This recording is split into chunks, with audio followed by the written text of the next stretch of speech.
ஈரோடில் நேற்றைய தினம் கலாய்வு நடத்தினேன். கலாய்வை பொறுத்தவரையில் இன்னும் வேகமான வகையில் உற்சாகத்தோடு பணியாற்றுவதற்கு உறுதியெடுத்துக் கொண்டிருக்கிறார்கள். வரக்கூடிய 2026 நாடாளுமன்ற சட்டமன்ற தேர்தலில் 200 என்ற இலக்கை நாங்கள் வைத்திருக்கிறோம். ஆனால் ஈரோட்டினுடைய கலாய்வில் நான் உணர்ந்த உணர்வு என்னென்று கேட்டால் 200 தாண்டி வருமோ என்ற எண்ணம் எனக்கு ஏற்பட்டிருக்கு. வழக்கு பதிவு பண்ணியிருக்காங்க ராகுல் காந்தி மேலே, அதை பற்றி சொல்லுங்கள். என்னங்க?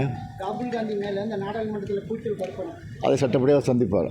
சார், இடைத்தேர்தல் ஈரோடு கிழக்கு இடைத்தேர்தல் திமுக வசமாகுமா சார்? திமுக வசமாகதில்லை, திமுக கூட்டணி வசமாகும். கூட்டணிக்கு அப்படின்னா ஈரோடு அந்த இடைத்தேர்தல் வந்து கூட்டணிக்கு ஏற்கனவே இந்தியா கூட்டணியில் திமுக அங்கே வைக்கிறது. எனவே இந்தியா கூட்டணியுடைய வசமாகும். மீண்டும் காங்கிரஸ் வாய்ப்பா சார்? மீண்டும் ஈரோடு கிழக்கு காங்கிரஸ்க்கு ஒதுக்கிடுவோமா? அது முறையாக அவருடன் கலந்து பேசி முடிவெடுத்து அறிவிப்போம். அது பல நேரம் நான் சொல்லியிருக்கேன். அது கொடுமையான ஒரு முடிவு.